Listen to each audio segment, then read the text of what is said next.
Welcome to the Pioneer Podcast. This is Ernst Roots. There are three things that I want to say before I introduce our guest for today's episode. The first is that we are now on Substack. There is a Substack account that was created in my name that we will be using regularly in the future. You can already find some content on there, including the recent speech I delivered in Washington, D.C. at the NatCon 4 conference about Ons Self, the Afrikaner philosophy for fixing your own problems, and the speech I delivered in New York City entitled What Are We Fighting For? And also some additional articles and analysis about the situation in South Africa and the situation in the world. So we will be using this regularly in the future, and I would like to encourage you to go and subscribe to this Substack account. On this account, you will find commentary on South Africa, on the Afrikaners, and about our fight to preserve our Western tradition. The Substack is in my own name, and the publication is entitled Roots and Realities, given that the focus would very much be on our roots, where do we come from, and how do we deal with current realities. And I want to give a special shout out to Yuri Bezmenov on Substack, who interviewed me recently on his podcast, on his Substack, and also encouraged people to come and subscribe to my Substack as well, and which resulted in a significant boost in subscribers. So thank you very much for that, and I'm looking forward to using this account regularly in the future. The second thing I want to say is about this podcast. This podcast is becoming increasingly important, and I want you to know that this is not a by-the-way thing. This podcast will become the cornerstone of our communications strategy in the future, because it provides with the opportunity to discuss ideas and strategies with people about where we are, how do we make sense of where we are, and what we ought to be doing.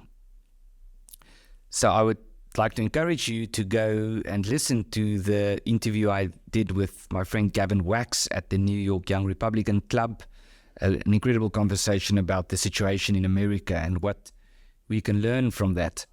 My conversation with Joost Strydom about Orania, and especially what Orania stands for and seeks to achieve compared to the perception that you might have of Orania if you only read mainstream commentary and news reports about Orania.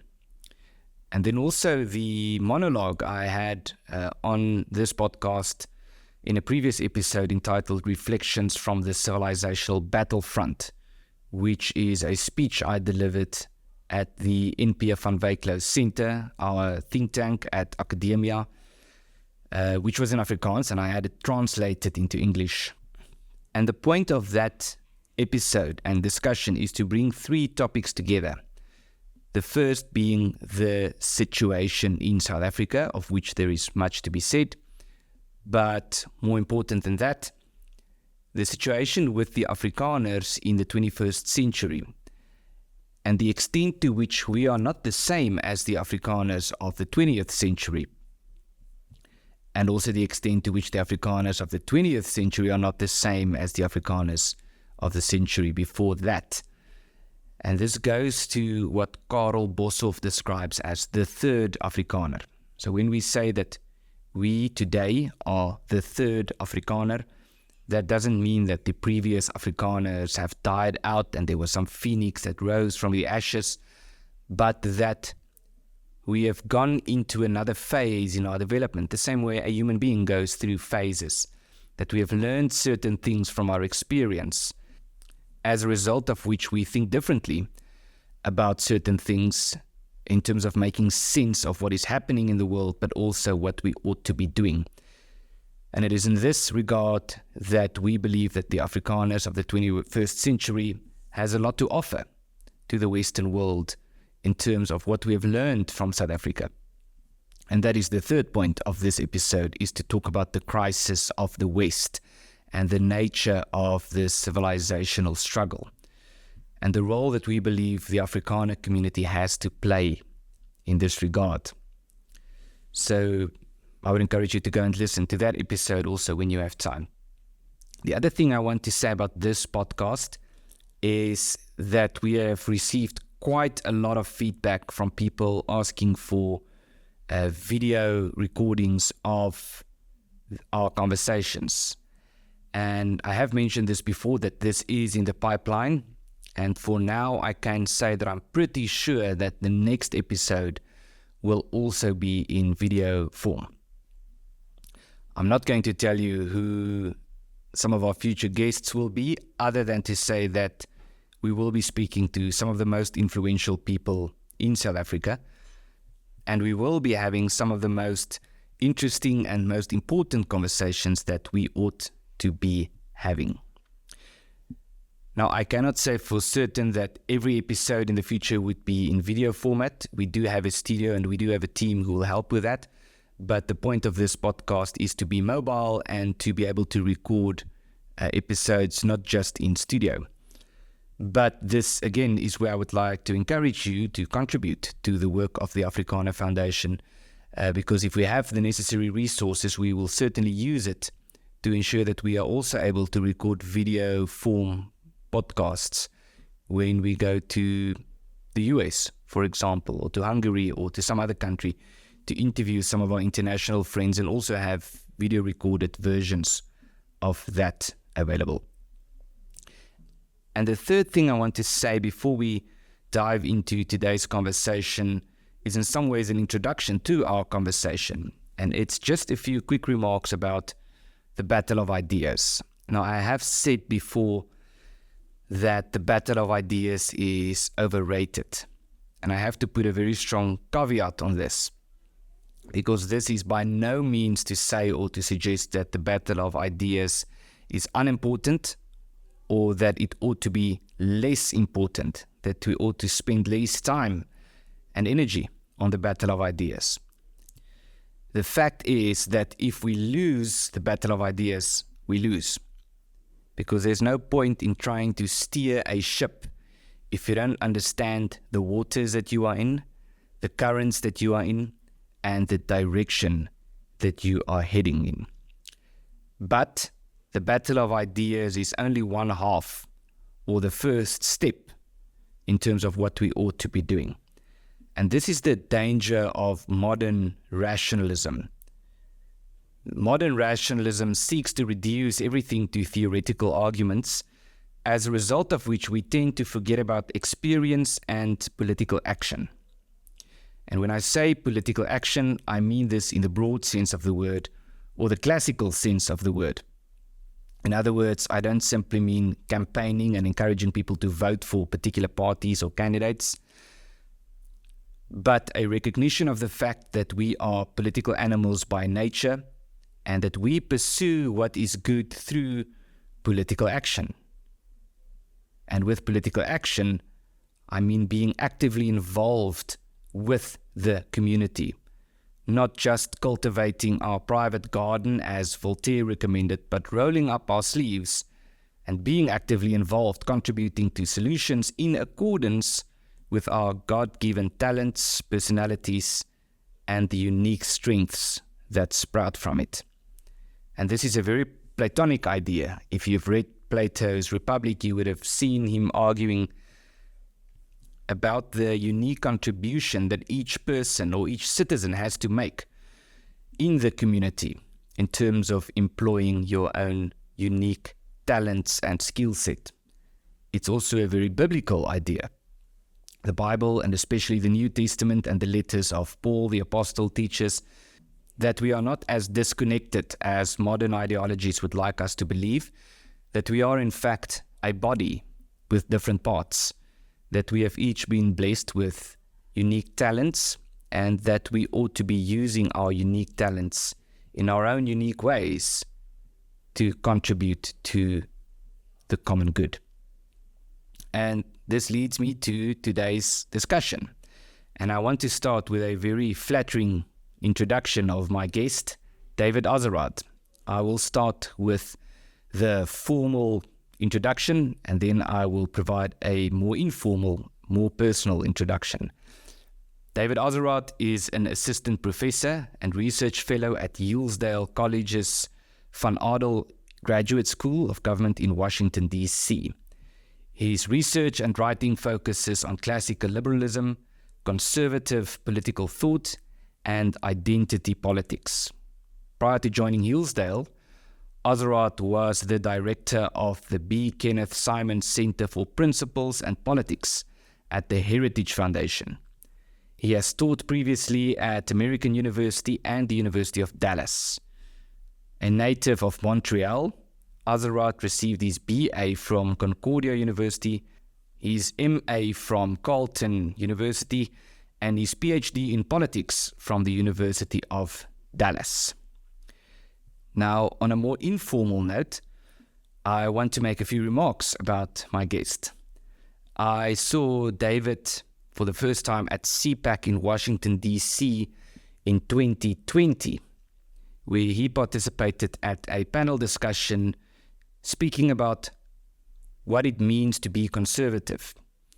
And I remember toward the end of this conference mentioning to my colleague who attended this conference with me that I believe he was the best speaker at the conference in terms of the content that he contributed to the conversation. I saw him speak again at CPAC in Budapest in 2021, where he gave a speech about wokeness and the nature of the type of attacks that we experience as a result of woke ideology. And I met him afterwards at the end of the conference when I walked up to him and I said to him that I believe that his presentation was exceptionally good. And David was especially interested to talk about the situation in South Africa, the things that he has read about South Africa, and to check whether that coincides with our experience. And so we had a fairly long and a very fascinating conversation about the situation in America, the situation in South Africa, the similarities and the differences. As a result of which we became friends. And so during our recent visit to Washington, D.C., where I spoke at NatCon, David was also a speaker. And so after the conference, we sat down for the conversation that you are about to listen to. What makes David so exceptional in my analysis is not merely the fact that he is so well read, but that he has a very unique talent for channeling his knowledge into public speaking and into framing particular arguments and analysis.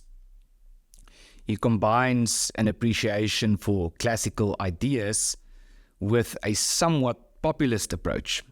And when I say populist, I mean presenting his arguments in a way that is not abstract or theoretical, but very relevant to our current situation. So listening to Azerrad speak is not like listening to a philosopher explaining some abstraction, but listening to someone who is in a way helping you unlock the world, helping you to make sense of what you can already see and hear happening around you by showing you the bigger picture, where this is coming from, what you are dealing with, and where this is heading. And in our private conversations and in the episode you are about to listen to, what really struck me was that there were some differences in approach and also in the way in which we would frame our arguments. And this is a good thing because, as Edmund Burke would say, our arguments ought to be based first and foremost in our experience before resorting to theory. And the American experience is in many ways similar to the South African or the Afrikaner experience, but in some ways it is different. The result of which is that our interpretation and diagnosis of the problem is also somewhat different, which also lead to different approaches in terms of the solutions we would offer to these problems. Now, some examples that we discuss in this interview include things like statist solutions or political solutions, where from an Afrikaner perspective, from our experience, we are much more skeptical of the government in principle and of the sustainability of political solutions than many of our friends in America. And another example is the difference between being right-wing and conservative, which is a very interesting point to us because at the Solidarity Movement in South Africa, we don't really think of ourselves as being right-wing, and we don't use that term to describe ourselves. But we don't mind being called conservative, and we don't mind describing ourselves as such. While it does seem that many of our friends in America and in Europe don't have a problem with the label right-wing, and in fact, they use it to describe themselves. And as far as we are concerned, there's a difference between being right-wing and being conservative. And this is just one of the issues that we discuss in this podcast. But these differences are a wonderful thing because it provides for an incredible opportunity for conversation, exchange of ideas, and learning from each other. So with all of that said, I present to you my conversation with David Azerrad.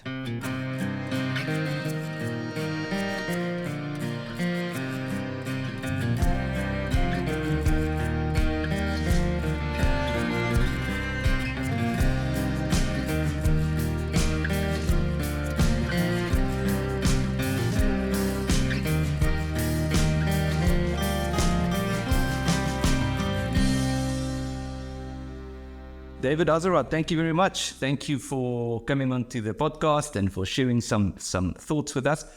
Maybe a quick intro. I think we met at CPAC once we spoke, and I think I came as, if my memory serves me right, it was a closing event in CPAC Hungary, and I came to you and I said to you, listen, I just wanted to tell you that I really enjoyed your speech, and we ended up having an hour or 2 hour conversation about South Africa and about Hillsdale and things that we have in common or that we believe is relevant to both South Africa and to America. And so we've had some very intriguing conversations about differences between South Africa and America and some similarities. So let's start with this. I want to ask you about something we saw at the American History Museum, the National Museum of American History. We went there during our trip here to Washington, and there was an exhibition. The exhibition is called "How Did We Become Us?" And so we were very interested in attending that because we want to know the answer to the question. And so attending the museum, this exhibition, there's some voices recorded asking the question, "How did we become us?" But it's very deliberately chosen that it's people from different accents, and you can hear it's different races and everything.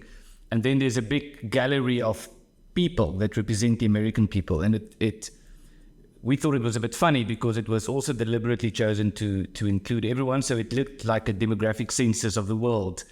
And so the entire exhibition was about immigration in America. And so we felt like we didn't really get the answer to how did we become us. So we went to the culture exhibition. There's an exhibition on American culture. And at the entrance, there was the costumes of R2-D2 and C-3PO. And then if you go further in, you find the costume of Xena and you find Prince's guitar. And we also felt like we didn't really get an idea of what American culture is. So the question is, I don't want you to explain to me what is American culture. The question is rather, why do you think there's such a strong emphasis on immigration, and why is American culture so defined, at least according to this museum, in terms of Hollywood and entertainment? Yeah, so I'm glad you're not asking me to explain America to your listeners, because I'm not an American. I was born and raised in Montreal in Canada. I've been living in the US for some time. My wife is American. I will soon become an American, but you should talk to real Americans to get that answer. To answer your question, I mean, it's because the people who run these museums went through our university system, And the American higher education system are like madrasas for, the ruling ideology of the regime, which is actually quite hostile to any traditional expressions of Americanism. So I have not been to that museum since it opened.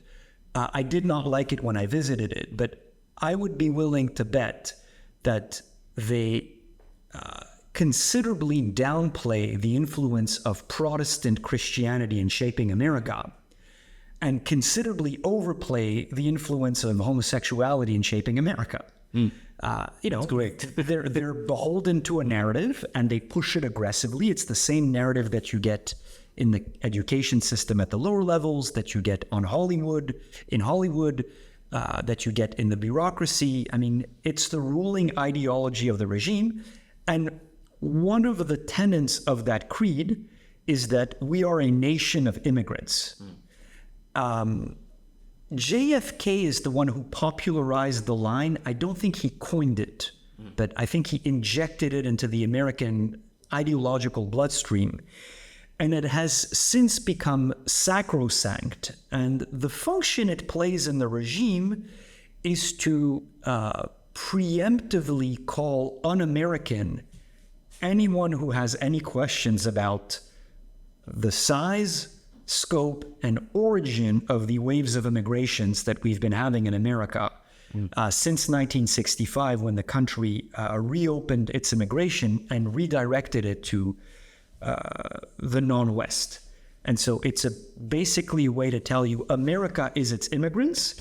If you have any questions about, the tens of thousands of Somalis in Minneapolis and the extent to which they may not be assimilating, or they may be importing values with them that don't align with America, well, you're a fascist. You're un-American.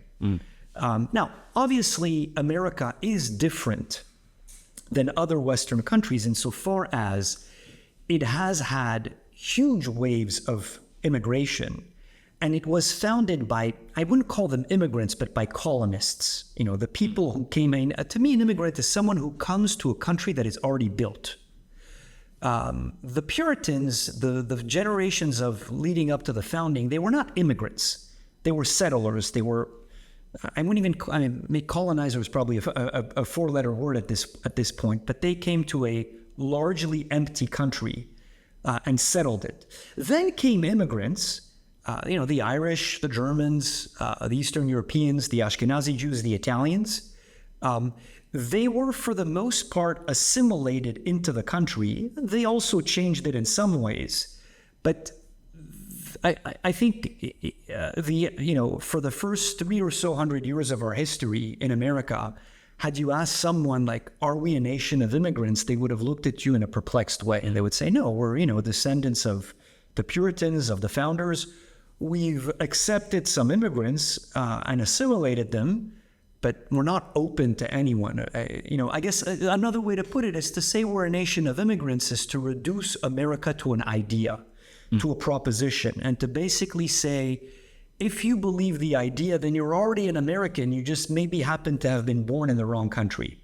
It is a way to emphasize the universal at the expense of the particular. It's a way to downplay the importance of the English language, of Protestant Christianity, of the tradition, the kind of political and cultural traditions of Americans.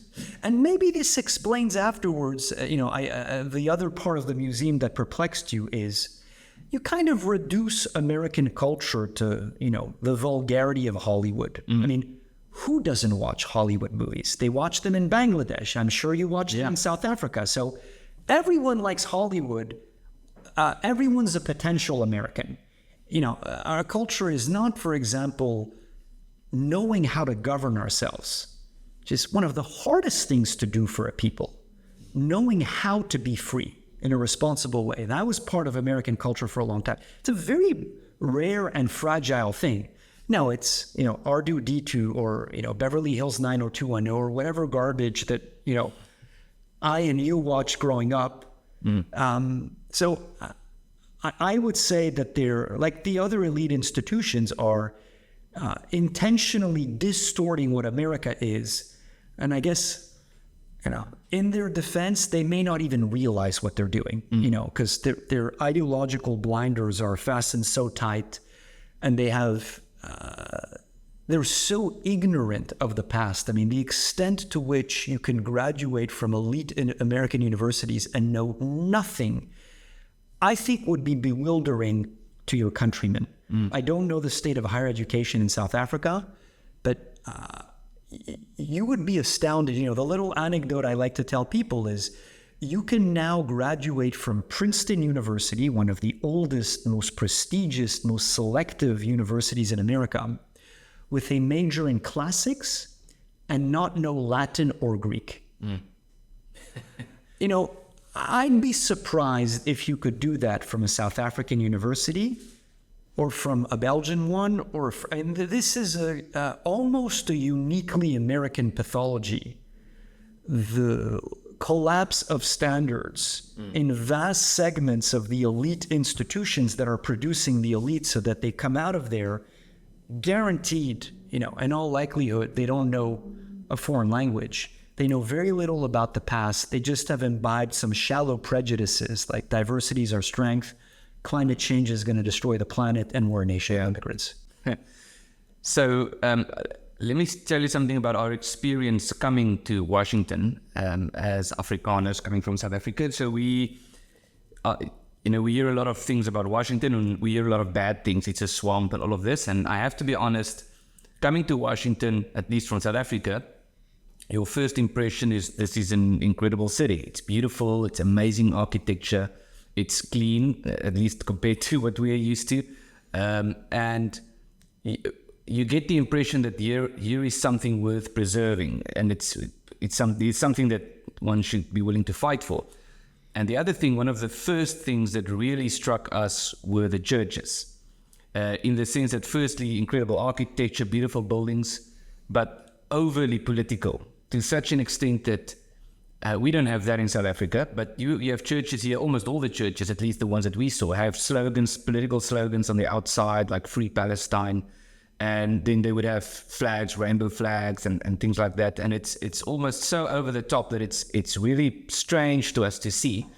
Now, I think I remember you saying once that wokeness, it's not entirely accurate to describe it as a religion. I think you said people are willing to die for religion.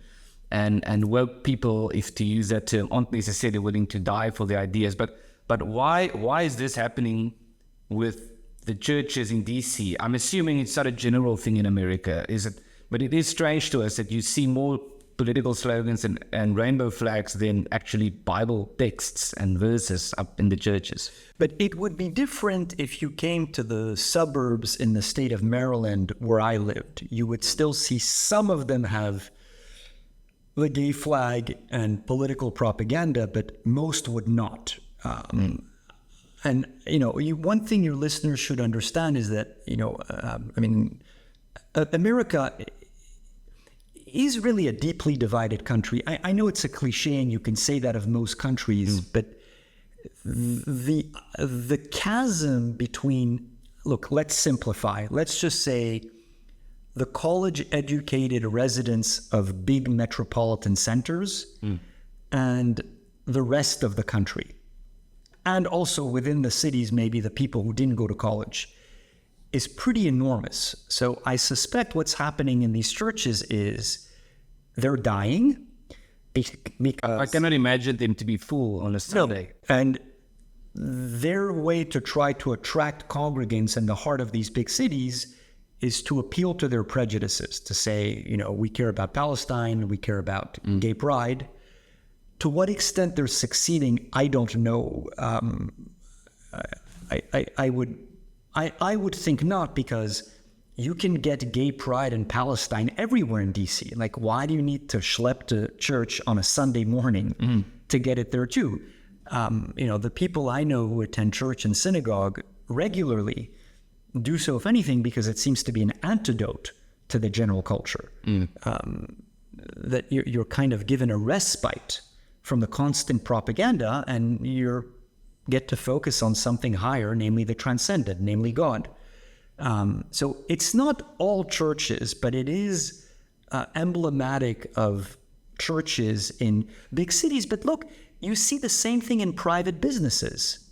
You know, the coffee shops are festooned in the gay flag and in the various causes. Again, it's different when you leave the big city.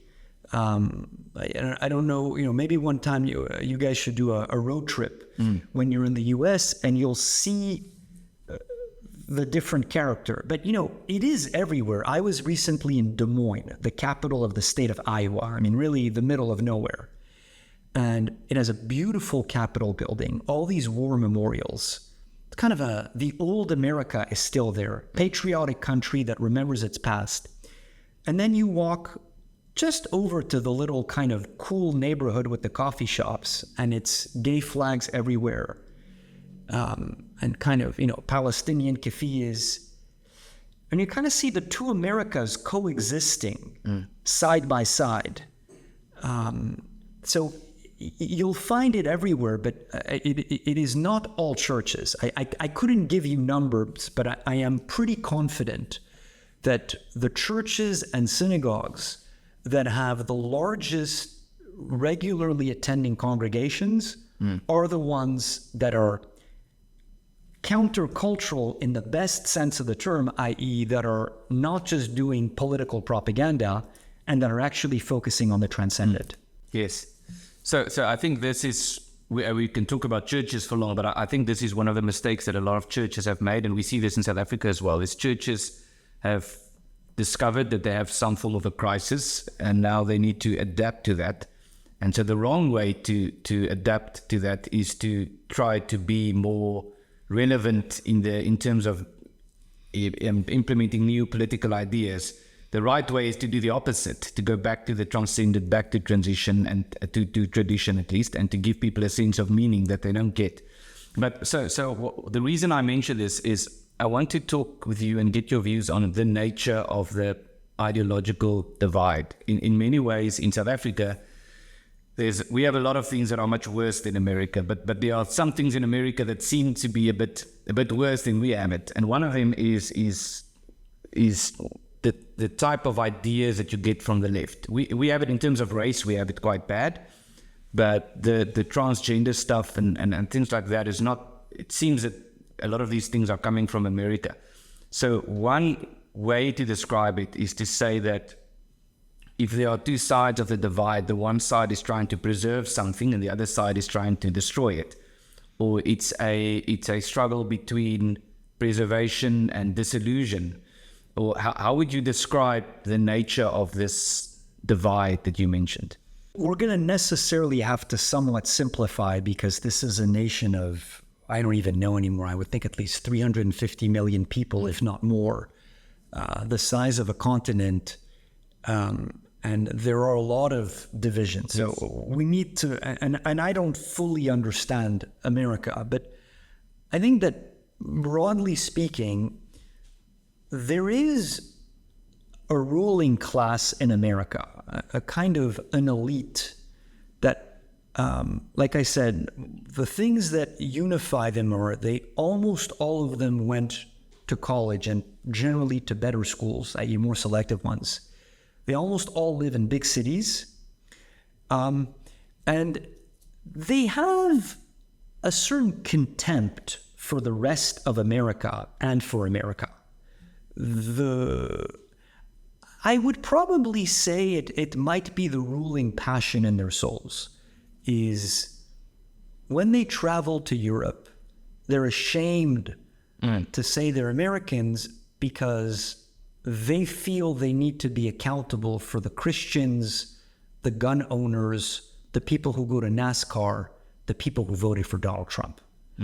And they despise these people. They view them as the most generous thing they could say about them is that they're dumb, kind of uneducated, clouded religious minds, vulgar. More often than not, though, they just think that they're racist and bigoted and hateful. And so they in turn feel entitled to hate them. And the left has, the elites and the left, and one should distinguish the two, have gotten nastier in recent decades in terms of generally viewing America, going from viewing America as ignorant to viewing America as hateful and evil. So they despise these people. Now, what is it that they look up to? It's kind of a combination with different admixtures depending on, is the member of the elites a Republican? Is he a Democrat? Is he more on the left, more on the right? But kind of an admixture on the one hand of what Kojève called the universal and homogeneous state, what some people today call neoliberalism, cosmopolitanism, globalization, the idea that history is over, that the world is becoming one, that we are intertwined and attached to others. I'm a citizen of the world, you may have heard. So that humanity is merging into one. Think of, if you're old enough to remember this, the United Color of Benetton ads from the 90s, the Italian fashion brand that would have like a Somali, a Pakistani, an Asian person, a white woman, and we're all one. Humanity's tending to one.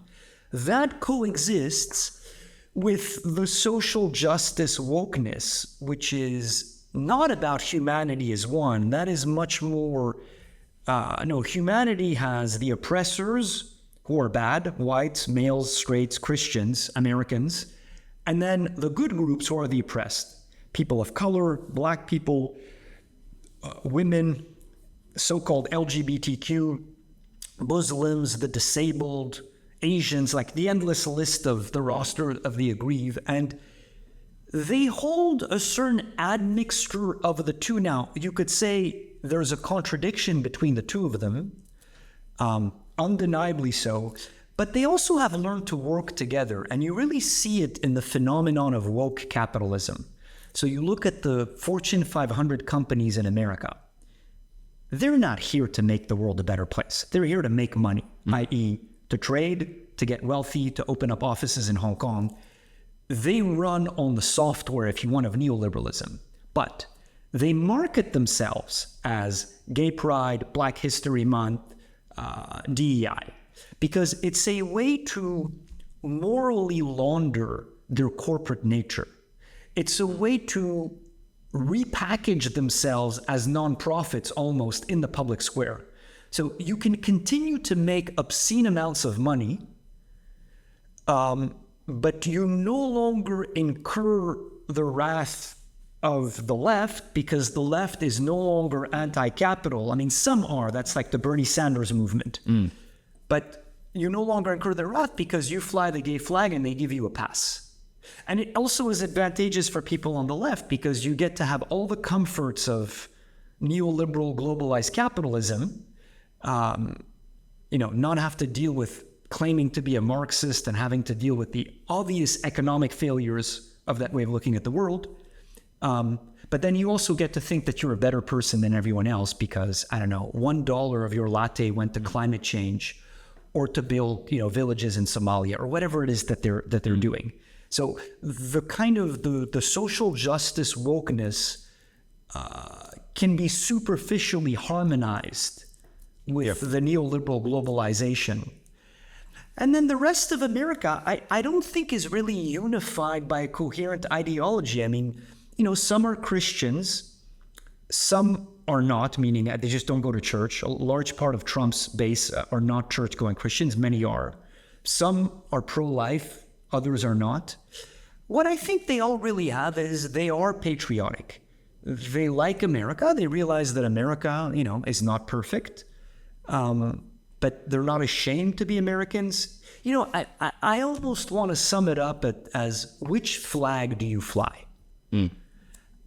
That's probably the simplest way to think of the divide. The country class, the American people, still fly the American flag. The elites, the ruling class, fly either the gay flag or this new flag they've come up with. I don't know if you've seen it, where they're kind of merging, like it's partially the gay colors and then they do shades of brown and yellow for people of color. I guess it's the social justice flag. You almost never see the two flags being flown in the same church, the same building, or the same coffee shop.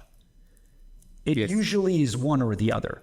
And it is one of the saddest things I could tell you about my adoptive country of America, is that we're almost at a point where the American flag is becoming partisan. And that's sad. Yes. That when it was the 4th of July here in DC at Union Station, they flew huge American flags, and I was surprised. And I thought, wow, what does it say about the way I view Washington, D.C., that I'm surprised, pleasantly surprised, to see government buildings still flying the American flag on the 4th of July? So I guess that's grounds for not being too cynical. They still do that. But to me, whenever I see the American flag, I assume the person is... it represents something. Yeah. That it's almost a political statement these days. So I know someone in, I believe in Washington is where this person lives and works, who's, to my impression, sort of, you might say, more mainstream liberal. It's a person who's more to the left. It's a university professor, and this person said to me that the worst thing about 9/11 and what happened in 9/11 was not so much the incident itself, but the sudden resurgence of American flags everywhere. And so my question was, why is this a problem? And then the answer was something along the lines of, the flags also represent something that isn't a good thing. It also represents exclusion and things like that. So it's strange that... It's sad.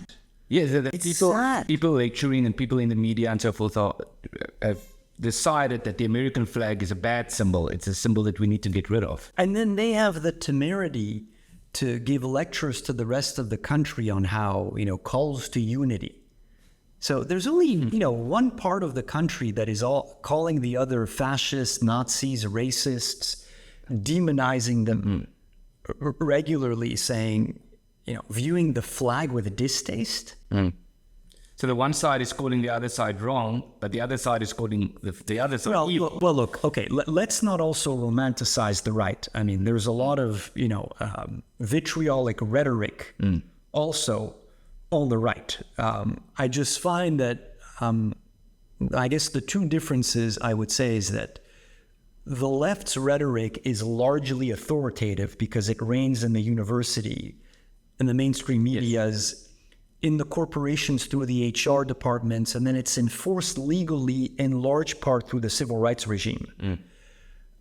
Whereas the crazy ideas of the right, you basically need to go into the bowels of the internet to find. You find them under anonymous profiles. That's it.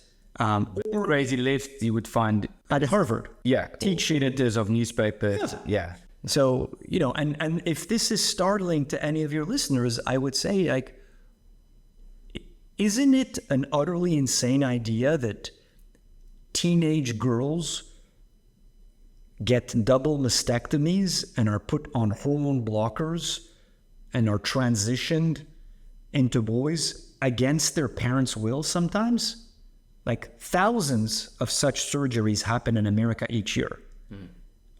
Whereas, what is the comparable idea on the right that is as mainstream and institutionalized? There's plenty of lunacy on the right, but the right, the institutional right, does a good job of policing its right flank for the most part. Like if you're a Holocaust denier, you don't get to go on Tucker. You don't get invited to testify before Congress.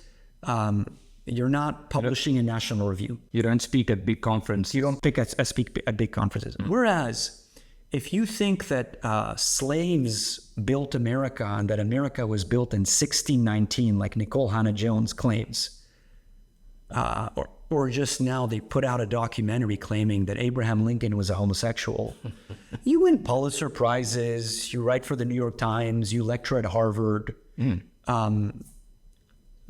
That to me is a big difference, that left-wing extremism in America is mainstream, and therefore many people have a hard time seeing it as extremist because it's so prominent. Right? It's almost the standard. In many cases, it is. And then right-wing extremism is, exclusively an online fringe anonymous phenomenon. And people will say, well, what about Donald Trump? And I'll say, yeah, what about Donald Trump? You don't need to agree with any of his policies. You can find the way he speaks distasteful and vulgar, and you cannot like the way he's conducted his private marital life or his business affairs. But he's most emphatically not a Nazi, a fascist, a white supremacist. He's, a brash New York multi-billionaire who has a penchant for publicity and who actually ran on a pretty moderate agenda that we should do something about immigration, we should rethink the way we do trade, and we should rethink the way we do foreign policy. And America first. We should put America and Americans first. That the media are pretty crappy on the whole. And I'll never forget, Ann Coulter said something in 2016 that I thought was so good. She said, he saw a $1,000 bill lying on the floor and he just picked it up. These are not issues. He didn't run on, the Holocaust never happened, women shouldn't vote, and black people are not citizens. No, he didn't say anything outrageous, immoral. He ran on, again, you don't need to agree with them, but he is not a radical, and they treat him like the second coming of Hitler. And then, of course, they're shocked when people try to assassinate him. I wonder where that could, you spent 8 years telling people he's literally Hitler. Why shouldn't we shoot him? Yeah. Shouldn't we have shot Hitler during the Weimar Republic? So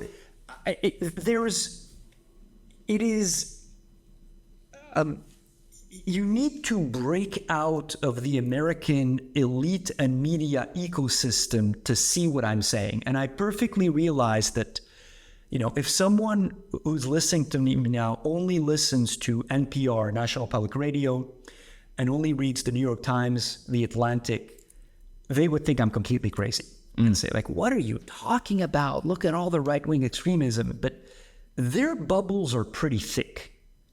And it's pretty easy in America at the top to largely insulate yourself from reality. You can't do that when you're on the right, because you constantly need to deal with them, with their beliefs, because they're everywhere in America. Yeah, I realize that what I'm saying will be shocking to some, but I don't think I'm crazy for saying so. Yeah. I want to get your view on something that we've noticed that might be, perhaps you will say it's not, but it might be a difference between the way we look as Afrikaners and our institutions look at what's happening in the world and how we define ourselves, and how many people on the right in America and in Europe, in the sense that we place a bigger, we distinguish much more firmly between being conservative and being right-wing, up to the point where we regard ourselves as conservative but not as right-wing. So what's the difference for you? So the difference is, to be conservative is to put the emphasis on certain things that you are grateful for, that you have inherited, and that you want to preserve for your descendants. And to be right-wing is to be defined by what you are against. So Burke is the Burkean temperament is the conservative temperament. Yes. Yeah. Yeah. So in that sense, Trump is right-wing, but not conservative. And I would tell you, for the most part, I don't think the conservative temperament is suited to America today, given the fact that we need to be counter-revolutionaries on the right, because what we want to conserve has largely been lost. One of the paradoxes of American political life is that, in a modern setting, you tend to have a left and a right.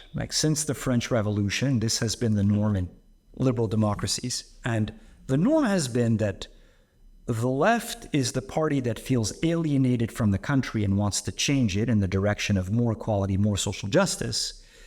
And the right is the conservative party that says no, that is open to change, but slower, incremental, and not as drastic. The right generally feels at home in the country, the left doesn't. The strange thing about America today is that both are alienated from their country.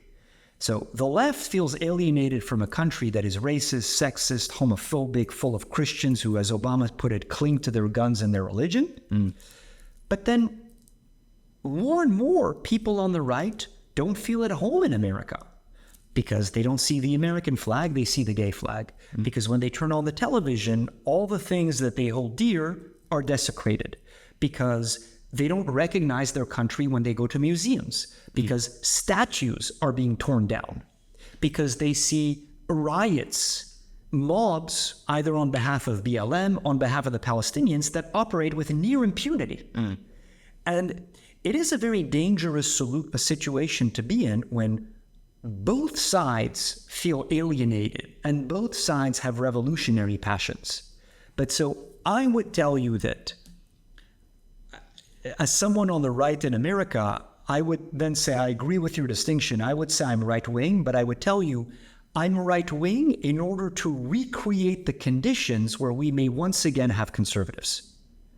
I understand. Where we have an America that is hospitable to normal people who want to lead somewhat traditional lives. I say somewhat because America is a modern, commercial, technological republic and is not going to be a traditional country.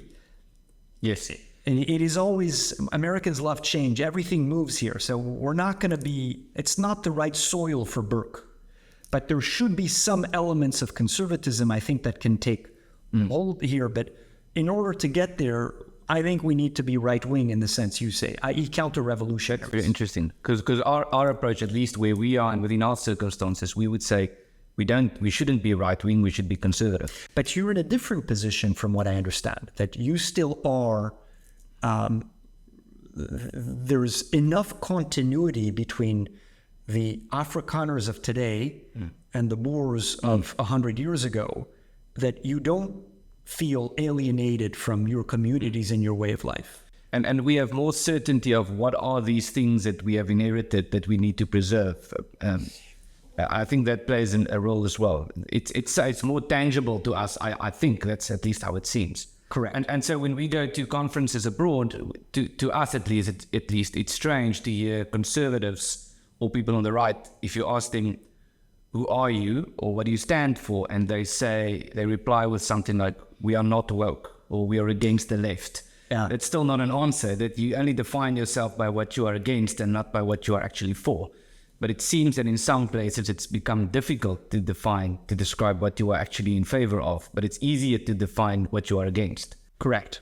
But so that is a problem in a certain sense, but there's also value in that insofar as opposition to an enemy is a kind of a better passion to rally and mobilize people than longing for a positive good.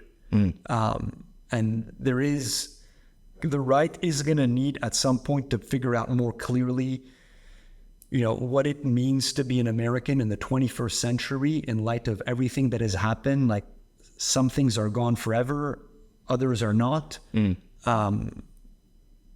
But I do think that the mobilization against the fanatical excesses of the left since the beginning of the Great Awakening about 10 years ago is a positive development. And the right here is fighting more aggressively and liberating its mind of so many, more and more of the pieties of the left. I just see it in my world where the accusation of racism from the left just stings less today than it did 10 years ago, because at this point they've called everyone and their mother a racist 5 times. And so if everyone's a racist, a currency that has lost its value. Yeah, if everyone's a racist, then maybe no one is. Yeah. Or at least, so, we kind of learned to laugh about it. And that's good, because we can't, obviously the point is not to become racist, that goes without saying, but we can't operate in a climate where we have a great fear of being called racist by our enemies. Yes. Because that means you can't do anything. Yeah. So Tucker has been great in this regard. The laugh. Tucker's laugh, I think, is his, first of all, it's a great laugh. Yeah. But also it is an irreverent laugh. It's a laugh that says, I'm not going to bend the knee and bow down in fear before your hysterics, I'm going to laugh at you and say, what are you talking about? I'm not racist. You're crazy. Yeah. Trump has that too. He doesn't laugh. He's not as funny as Tucker and doesn't laugh the same way. And he tends to many times get angry, but he's also good at just refusing, shrugging it off, yeah. which is what it should be. And if everyone does that on our side, then that means that the left loses one of its most formidable weapons, which is the baseless accusation of racism, which they have used for so long to keep everyone in line. So I want to reiterate that the point is not to embrace white supremacy. It's just to realize that we're not racist. And, you calling everything racist means that you're crazy. It doesn't mean that I'm a racist. Yes. So I want to just before we end the conversation, I just want to get back to something you said in your first response. You spoke about the universal and the particular, and you said that this is about preserving the universal at the expense of the particular, or not preserving, pushing for something that is universal, which is interesting because my argument would be that there's a very strong case that it's for accepting or recognizing the individual at the expense of the universal. And the reason why I say this is we have a particular history on this. Jan Smuts was one of the generals during the Boer War. He eventually became Prime Minister of South Africa, and he was very, very influential, one of the most influential people in South Africa's history. He was a friend of Churchill, and he was very involved with the United Nations, when the League of Nations and eventually the United Nations. And he was criticized by Afrikaners towards the end of his career that he has sort of given up on the Afrikaner cause, and he became an Anglophile and he became a universalist.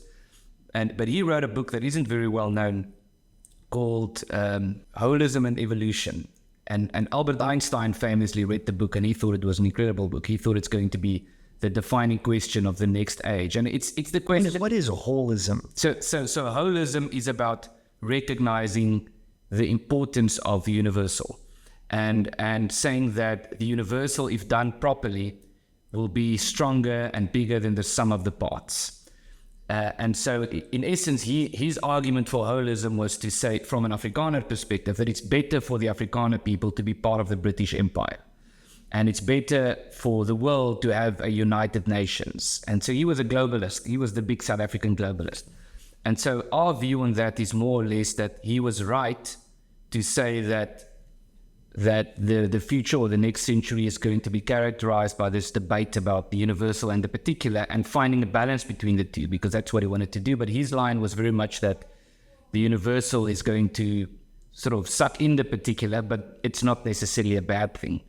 And so that's why I think a lot of Afrikaners, he lost us in the sense that we do think that we need to preserve the particular that is under pressure by the universal. And so that on the one side, but the other side of the argument is that it's almost on two levels. The other side is that there's such a strong emphasis today on individual rights, and you should be able to do what you want to do, that the nation and the things that bind us together is destroyed in the process. So you can argue it from both sides, and the question is both true or is it not? And so just to summarize, it might be, I've been framing it up from both sides, but on the one hand, you have individual nations being consumed by this globalist project, but then on the other hand, also you have nations being destroyed, or bigger picture identities being destroyed by the idea that we are all just individuals and nothing more. So the question is there an argument to be made that part of the problem is that the universal is being destroyed by the particular? Yeah, and you see this play out in America, so you could say, again, simplifying, but you could say there are four units to which you could think of politics. On one extreme, you have the individual. On the other, you have the whole of humanity. And then in between, you have nations, and within nations, you have ethnic groups or various groupings of people. So individuals, groups, nations, and humanity. And you kind of see all four being championed within America. So the neoliberal establishment will champion humanity. The left champions the subnational aggrieved groups that It says you are a victim, we recognized you, so people of color, LGBTQ, you know the list. The libertarian right tends to focus on the individual and his rights, and the nation is kind of an afterthought, and so they tend to be in favor of open borders because immigration is good for the economy. On free trade, they're also, why should the government restrict who you can trade with? And so what I view the kind of populist nationalist right representing with Trump is an attempt to say, I mean, obviously there's humanity. Obviously this is America. We are individuals and we are rights. And obviously, Americans come in different colors and religions. But there has to be an emphasis on something that unites us all, and that's America. The allegiance to the nation state. America first. Which, as we talked about this earlier, I think could also just mean Americans first. That when you're dealing with the world, you put not the individual first, not, blacks, women, LGBTQ, or humanity, you put Americans first. And so, I think in a proper political community, you would make an allowance for all four of these things. I mean, look, obviously we're all human beings made in the image and likeness of God. If you take the American Declaration of Independence, we all possess certain inalienable rights.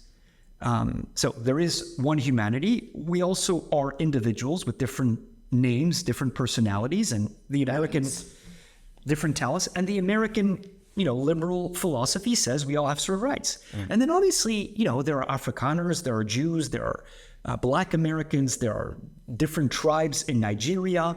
There are different interest groups. There are Lutherans, Southern Baptists, Catholics. But then also there are Americans, and there should be something that binds us all together, that makes an allowance for our differences.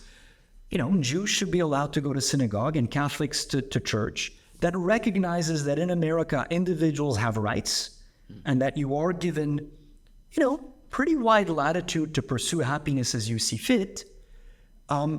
And that you should occasionally look beyond your borders. If there's a terrible earthquake in Bangladesh and you can afford to send some money, that's not a bad thing to do. But for too long, we kind of de-emphasized the positive things, the positive ties that should bind us together as Americans. And I think a large part of Donald Trump's appeal is that he started doing that. That the traditional Republican Party, they liked America, but they really talked about the economy. And, the economy is integrated into global economy. And the left became, as I mentioned, more and more anti-patriotic. They thought that America was racist. They really soured on America during the Vietnam War and have never really recovered since then. That professor you mentioned who was not happy that there would be American flags in response to 9/11. So I think you can make an allowance for these things. And look, you can also get them off kilter. You can be imbalanced. You can have a worldview like libertarianism that I think is not capable of explaining what the nation is and fetishizes individual rights. You can have the left's group politics of grievances that says to hell with individual rights, to hell with the nation. You owe allegiance to a particular group you belong to, and you should get special privileges on behalf of that. So there is a certain balancing act, but we absolutely, in the political realm, need to give priority to the national identity. Is all the more so in a place like America that is so diverse and fractious, and different races, ethnicities, religions. I think we need to be reminded of what binds us all together as Americans more than we need to be reminded of the bad things we did to one another in the past. Well, I think we'll end with that. David Azerrad, thank you very much. Wonderful to speak with you. Such a pleasure. Thank you.